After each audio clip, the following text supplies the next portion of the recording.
Voting के आंकड़े तत्काल जारी करने की मांग याचिका पर सुप्रीम कोर्ट में सुनवाई शुरू हो चुकी है। आपको बता दें कि इलेक्शन कमीशन के वकील ने याचिका का विरोध किया है। याचिका सुनवाई के योग्य नहीं है, इसी के वकील की तरफ से यह कहा गया।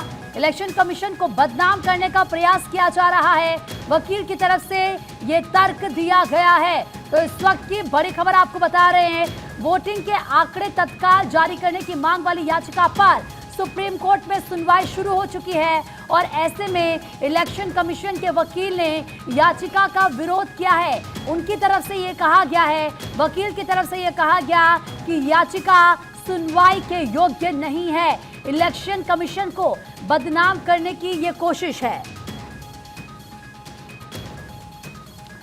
तो अब देखना होगा कि क्या इस पूरे मामले में टिप्पणी कोर्ट की तरफ से की जाती है। सुमित ज्यादा बातचीत के लिए हमारे सहयोगी जुड़ चुके हैं हमारे साथ। सुमित, पूरे मामले पर सुनवाई शुरू हो चुकी है कोर्ट में? सुनवाई शुरू हो गई है और पिछले करीब 45 मिनट से सुप्रीम कोर्ट इस मामले की सुनवाई कर रहा है। चुनाव आयोग ने याचिकाकर्ता की मंशा पर सवाल खड़े किए हैं और कहा है कि जानबूझकर चुनाव आयोग को बदनाम करने के लिए बार बार इस तरह की याचिका जो है वो दायर की जाती है और चुनाव प्रक्रिया चल रही है उस पर सवाल खड़ा किया जाता है। चुनाव आयोग ने कहा है कि याचिका सुनवाई योग्य नहीं है क्योंकि सुप्रीम कोर्ट ने अप्रैल महीने में ही अपने फैसले में सीधे तौर पर स्पष्ट कर दिया था कि ईवीएम और वीवीपैट से जुड़ा तमाम जो मामला है वो पूरी तरह से अस्पष्ट है। ऐसे में याचिका को खारिज किया जाए और याचिका सुनवाई योग्य नहीं है। चुनाव आयोग के वकील मनिंदर सिंह ने याचिका का जमकर विरोध किया है और कहा है कि एक गुट द्वारा जानबूझकर याचिका दायर की जा रही है और देश में एक तरह से असंतोष की भावना पैदा करने की कोशिश हो रही है और खासकर मतदाताओं को भ्रमित करने की कोशिश लगातार की जा रही है।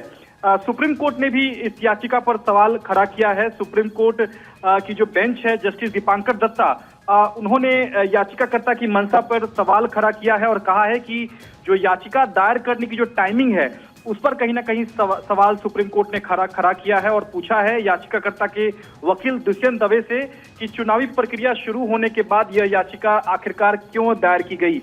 ये सवाल सुप्रीम कोर्ट ने ये याचिकाकर्ता जो एडीआर है उनके वकील दुष्यंत दवे से पूछा है, क्योंकि आज प्रशांत भूषण उनकी ओर से पेश नहीं हुए हैं बल्कि दुष्यंत दवे आज पेश हुए हैं, जिस पर सुप्रीम कोर्ट ने याचिकाकर्ता के टाइमिंग पर सवाल खड़ा किया है और कहा है कि लोकसभा चुनाव के दौरान इस तरह की याचिका आखिरकार क्यों दायर की गई।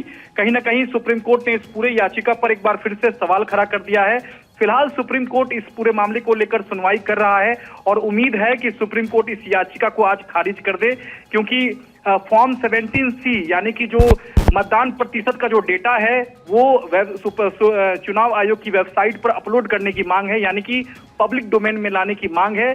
सुप्रीम कोर्ट ने साफ कर दिया है कि ये जो फॉर्म 16 जो C है वो एक तरह से स्ट्रांग रूम में रहता है और वोट और पोलिंग एजेंट के पास रहता है, इसे पब्लिक डोमेन में नहीं लाया जा सकता है। अगर पब्लिक डोमेन में लाया जाएगा तो मतदाताओं में भ्रम की स्थिति पैदा होगी, लिहाजा ये याचिका सुनवाई योग्य नहीं है और इस याचिका को खारिज कर दिया जाना चाहिए।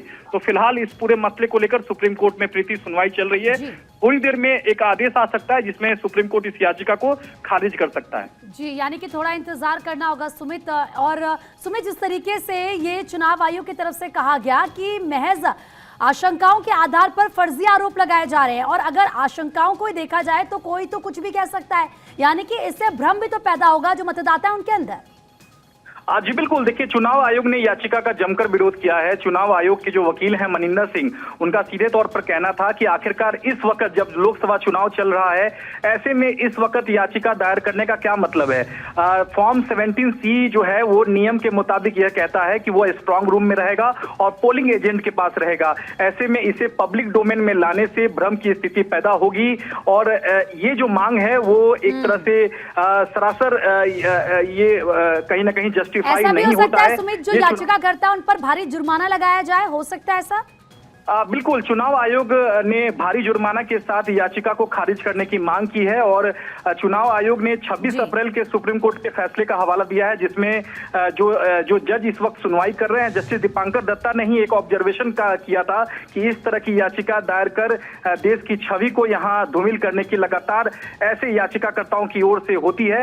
उस सुप्रीम कोर्ट के ऑब्जर्वेशन का यहाँ चुनाव आयोग ने हवाला दिया है और कहा है कि भारी जुर्माने के साथ इस याचिका को खारिज कर दिया जाना चाहिए। फिलहाल सुप्रीम कोर्ट इस मामले की सुनवाई अभी भी कर रहा है। सुप्रीम कोर्ट इस पूरे मामले को लेकर सुमित नजरें आप बनाए रखेगा, क्योंकि काफी अहम ये मामला है और पल पल की अपडेट हम आपसे लेते रहेंगे। लेकिन फिलहाल आपका बहुत बहुत शुक्रिया।